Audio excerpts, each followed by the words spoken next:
Hello everyone, it's Professor Fiore, and what we're going to do now is we are going to talk about parametric equalizers, a fun device in the audio world. Here's what we're going to be diving down into. So a parametric equalizer, you can kind of think of it as a sort of a universal equalizer, universal EQ. It has independently adjustable center frequency. So this is a resonant style equalizer. You have an adjustable cut boost level, and you have an adjustable bandwidth or Q. And these are independently adjustable. Changing one of them will not affect the others.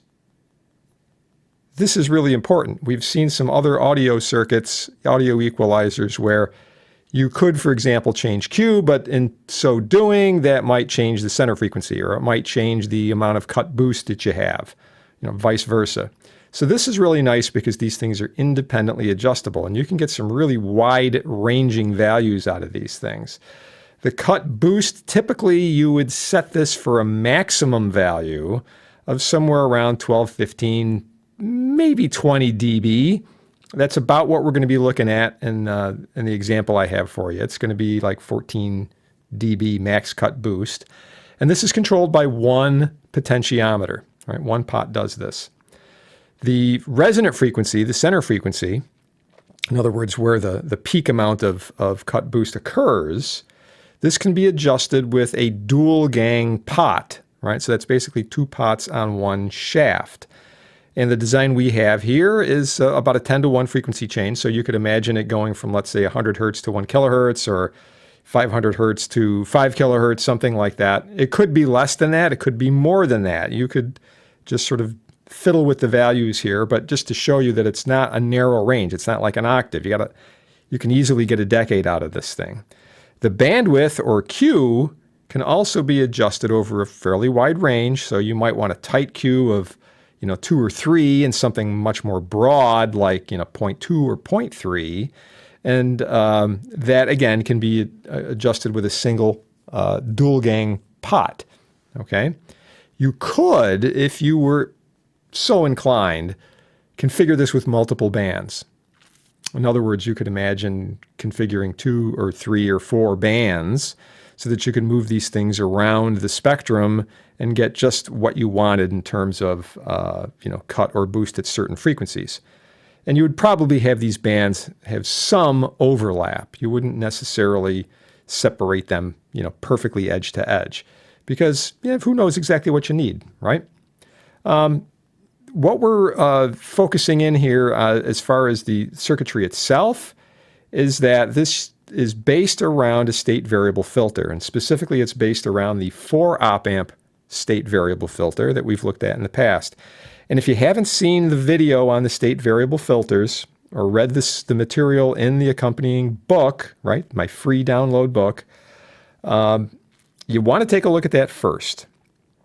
And you probably also want to take a look at the videos on the other equalizers, the bass treble control, the resonant EQ, because this is a fairly advanced equalizer that we're going to be looking at. So it's good that you have some of that background material. Definitely the state variable filter, because I am not going to dive into how the state variable filter works here. We have other videos, and like I said, the chapter in the book to explain that. All right. So those other videos are in this playlist, in this op-amp playlist. They're right before this video. So if you just happen to find this video, just go to the playlist, look for the ones that are just immediately before this. It'll be really obvious. Okay. Now, because that state variable filter uses 4 op-amps, a really convenient implementation for this is to use a quad op-amp. Right. So you can get like a TL084, for example, just a very inexpensive little BiFET op-amp, which is essentially a 081 4-in-1 package. All right, so basically you can make a state variable filter with just one of these. So if you wanted to make, let's say, a 3-band parametric, you would need 3 quads, and then probably another dual, because you're going to want an input buffer and an output buffer. You might want to have extra gain, boost, cut kind of thing. So All right, that's not too bad, right? 1 quad op amp per band plus another dual for the input and the output sections. All right, so let's dive into this. First, we're going to take a look at the basic state variable filter that's now adjustable. So when you look at this in the book, it's a little bit simpler because what I've done here is I've added a bunch of potentiometers. All right, so here are the integrators. Here's the input summer, and here's the op amp that we use for independent Q control. Right, input signals back here. Now, what I've done is the simple resistors that we have here. Now, remember, before I go any further, it's this resistor and this cap, which are the same value as this resistor and this cap, that set the center frequency, the resonant frequency, 1 over 2 pi RC. So this is the C value, in this case 10 nanofarads, and this is the R value, right? In this case, it's going to be the combination of this series limiting resistor and whatever you set the pot for. So this can be adjusted from 11K on the minimum to 111K, in other words, basically a 10-to-1 ratio. For that. Now, if you set this down to the minimum, right, if you're going to use the 11K and the 10 nanofarad, that's going to give you a center frequency of somewhere around, I think, 1.45 kilohertz. And then when you punch the pot all the way over so that you get 100K for that, you're going to have 10 times the total resistance, so your frequency is going to drop down by a decade. In other words, somewhere, around 145 hertz. So that's what we have here. Again, this is a dual gang pot, so 2 turns, if you will, 2 carbon arcs or strips, depending on the kind of pot you use, on one shaft, right, on one control. So these things are normally drawn with like a little dotted line between them to show you that it's really one control. Down here, we have the Q control, right? And basically the Q is going to be, you can think of it as sort of the ratio between this total resistance and R7 over here. So we can go from, in this case, a minimum resistance of 3.3K and a maximum of about 28, right? So again, we're going to have a pretty wide, nearly a 10-to-1 range in Q. And this is, again, a dual gang pot associated with this one up here. All right, so let's just do a couple of these. We're going to look at the bandpass output, and you can just see how we can do the adjustments. So these pots, right now, I've got these set up for 0. Okay, so that's just going to give us the 11K. And over here, I have the same, pretty much the same, 10%, right? So it's going to be a pretty small value. So I'm just going to come up here and do an AC transfer characteristic, a Bode plot. All right, let's see what we get. Bring this over. All right, so you can see the center frequency, like I said, is going to be around 1.4, 1.5 kilohertz. The gain at this point is 0 dB, and it just falls off on either end. So let's come in first, and I'm going to monkey with the Q on here. So let's bring this up. Well, what the heck? Let's just bring it up to 100%. Right? Let's just go for it, man. Okay. And we'll do this again.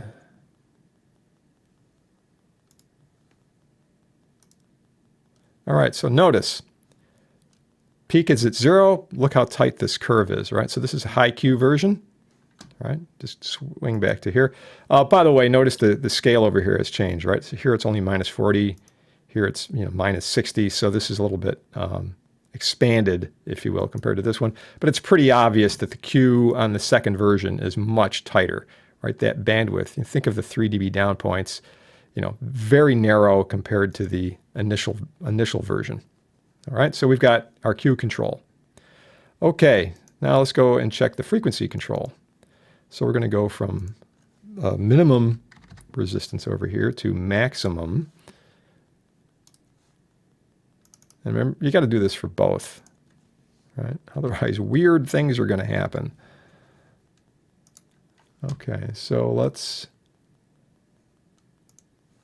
run another Bode plot. Ooh, look at that. All right, so compare that to this. You can see the shape is basically the same. It's got that same tight Q happening, but we've translated down, in this case, to about 140, 150 hertz from the original, 1.4, 1.5 kilohertz. Great.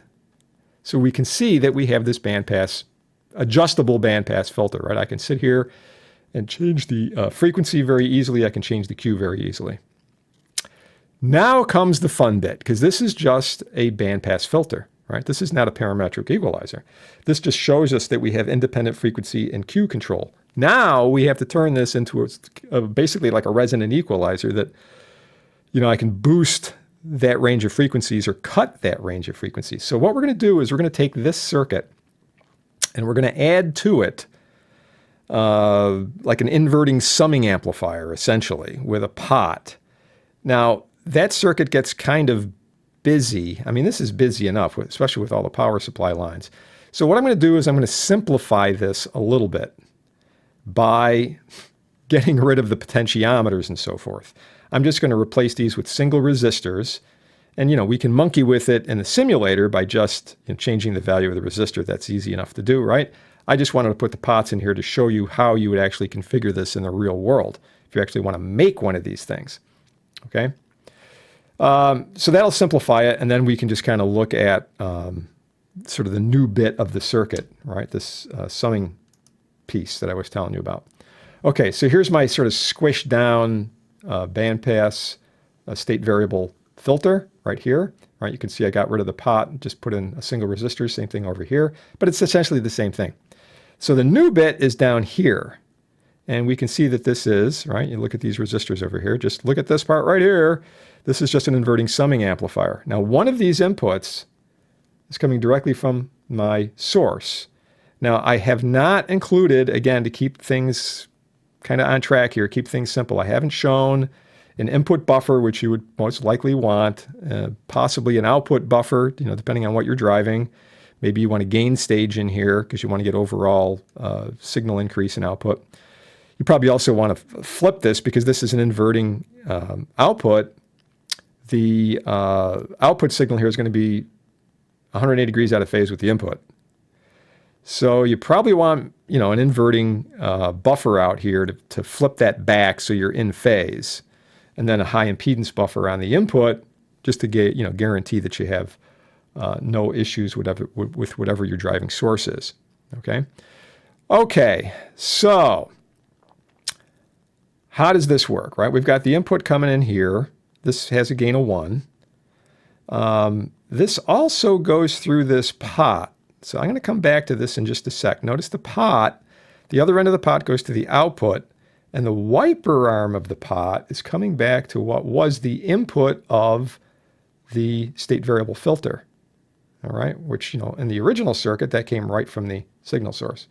So we sort of cut that up.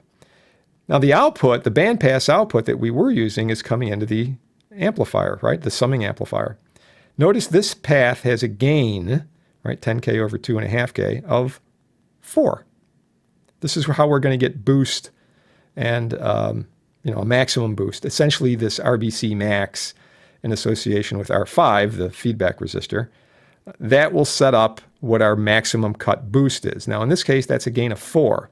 Now if you think about the maximal value, what we're going to do is we're going to have that range of frequencies, that resonant frequency, like in the original one, around 1.5 kilohertz. That's going to get a gain of 4, but there's also that same signal is coming in directly, right? And that has a gain of 1, so that gives you a net gain of 5, right? Or 5 units of the input. That's a way of looking at it. And if you put that in, dB form, that turns out to 14 dB. So this is actually going to give us a plus and minus 14 dB change. You put a smaller resistor in here, then you can get a wider range. All right, you can have a plus and minus 16, plus and minus 20, or if you want less, right? You put a little bigger resistor in here. I only want plus and minus 12, or whatever it is that I'm interested in. Okay. All right, so far so good. Well, what's the fun bit here with the boost cut pot? Well, the way of thinking about this is at the two extremes. Right, this is a trick I've used in explaining how bass and treble controls work and things like that. Look at it in the extremes. If this wiper arm is all the way over to here, then you think about the input signals coming in over here. The wiper arm is here, so you have a direct path. The input signal is a direct path. There's no resistance going right into the filter. So this gives us maximal input signal, which comes out again through here, gets summed in with the other input, like I said, and we get a nice big output. On the other hand, excuse me, On the other hand, if the pot is all the way to this end, then the input to the filter is actually at the output of the amplifier. And this is an inverting amplifier. So what ends up happening is that inverts the signal. And when you add an inverted signal, you are in fact subtracting it. So depending on where the pot is, you can subtract up to that same amount of signal. And if it's in the middle somewhere, you've got some boost and some cut, and it basically cancels out, and you get 0. All right? Okie dokie. So let's see what happens here. I've got this set to 0. So this is my maximal setting, right? It's all the way over here. Now the resistor I have in here, this 10K with the 10 nanofarads, this will give us about 1.6 kilohertz thereabout. Okay, 1 over 2 pi, yep, about 1.6 kilohertz. So let's see what we get.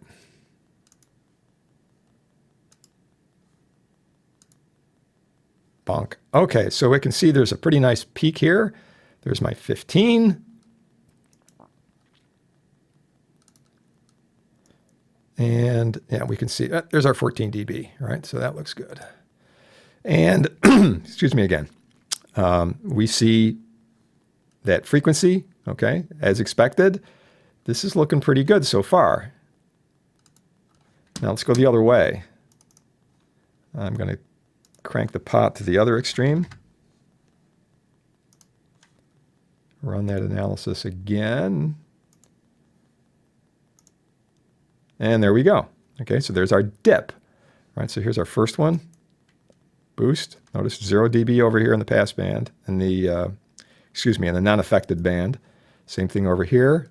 We can put a little proby on here, cursor. And okay, so we're at minus 14, again, about 1.6 kilohertz. Looking good. Okay, what happens if we go into the middle? All right, let's put this at 50%. I mean, it should give us 0.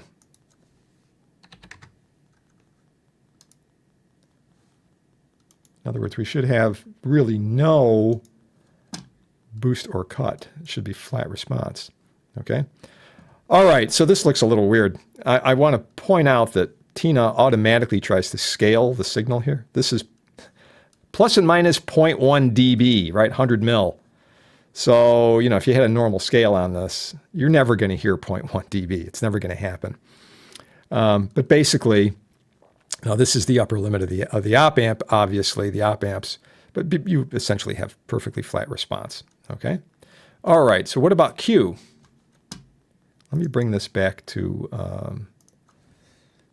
some extreme value, all right? So the Q is going to be set over here, all right? So if I were to put in, let's say, a much smaller resistor, I'll put in maybe a 5K. And remember, this should be a dual gang, right? RQ1, RQ2.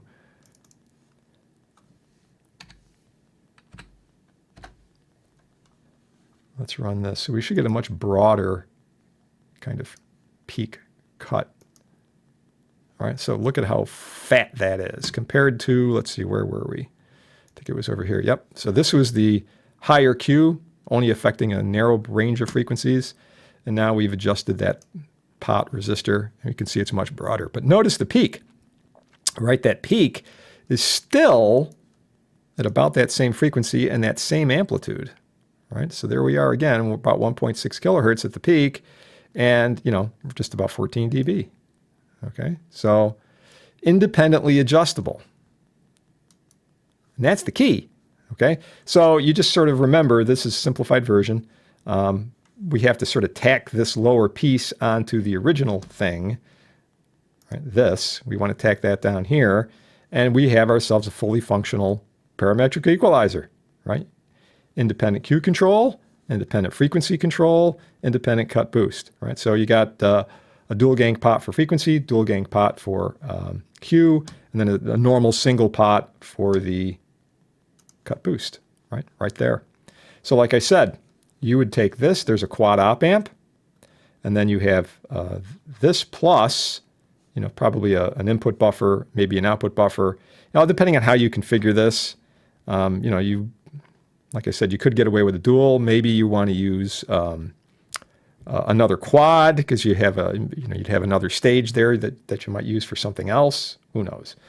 You might have a pair of these things, for like a stereo kind of EQ, and then you have maybe a little summing amplifier. You could use this extra op amp for like a little mono output sum kind of thing. There are definitely possibilities. Now, if you want to make multi-band, what you do is you basically keep this one thing and you just make a bunch of these, right? So if you want to make a 3-band, you would make 3 copies of this, and you would still have this cut boost pot. You'd have 3 cut boost pots now instead of just the one. It'd be configured the same way. The output from each bandpass would have its own inputs. In other words, you'd have, for the other 2 that you're adding, you'd have another pair of these RBC max resistors, another pair of 2.5Ks coming in here, and then another pair of these 10K pots, right, that are going to be connected back to the individual inputs of those, right?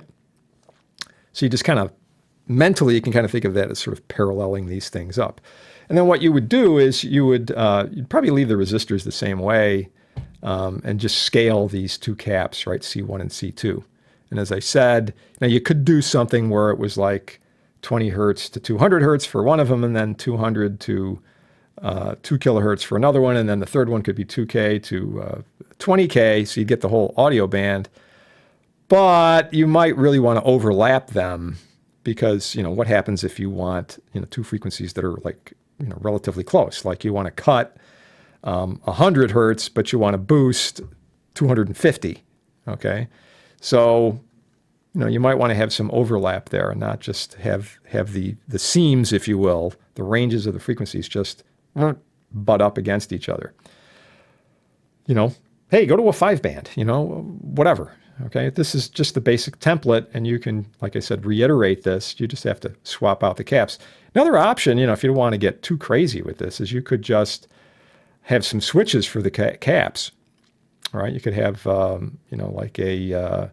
This is a little trick we did with I think it was the resonant equalizer video, where we had a dual throw center off position. You could get 3 caps in there. So you could set 3 ranges. You could set this up so that one band would be from 20 to 200, or you could make it 40 to 400, or you could make it, 100 to 1K or something like that.